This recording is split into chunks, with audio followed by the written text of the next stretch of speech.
Hey folks, Ted Boss here, LCPC at Shoulder Season Counseling, Coaching, and Consulting. Today I want to teach you about one of my favorite acronyms, HALT, H-A-L-T. And this is a way to kind of take a look at behaviors with a kid, try to assess what's really going on underneath the surface.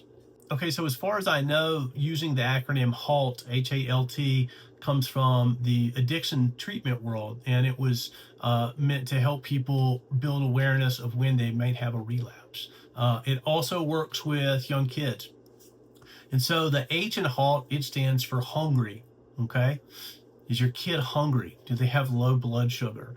I would argue that maybe extending past just physical hunger and figuring out, is this a kid who's hungry for attention, hungry for connection, hungry for understanding, hungry for feeling a sense of belonging?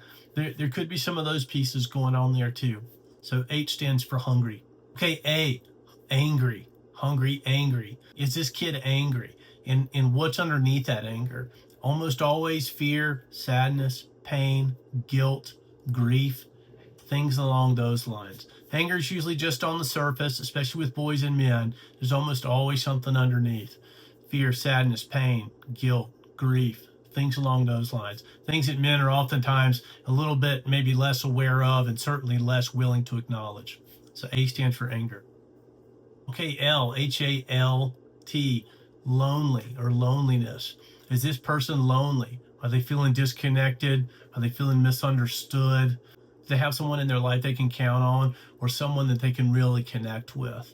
Oftentimes when people are lonely, they really get defensive, or maybe they act in ways that maybe almost kind of perpetuate that loneliness, because they just, loneliness is one of those irrational things that kind of eats us up inside, and it makes us do things that we regret. So L stands for lonely. Okay, T, H-A-L-T. T stands for tired. Am I physically tired? Do I need to sleep? Am I sleeping good? Is my kid sleeping good? Are they on their phone and that's keeping them awake at night?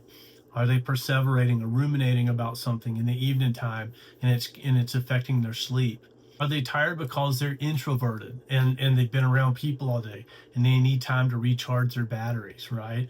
Sometimes parents worry about their kids isolating, but they're not really isolating, they're recharging themselves. Okay, and I'll throw an S on there. A friend of mine, Lynn, used to say H-A-L-T-S, and she would say that S stands for secrets.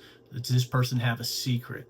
They have something on their mind that they want to share, or that they're afraid to share, or something that they're dwelling on that's been bothering them. Do they have a secret that's causing them some distress that they need to get out there to someone and tell someone without judgment or without fear of feeling ashamed or guilty or whatnot? So folks, that's just a strategy to keep in mind, H-A-L-T. If you've got a kid who's struggling, sometimes you have to kind of zoom out a little bit and look at the big picture to better understand what's going on.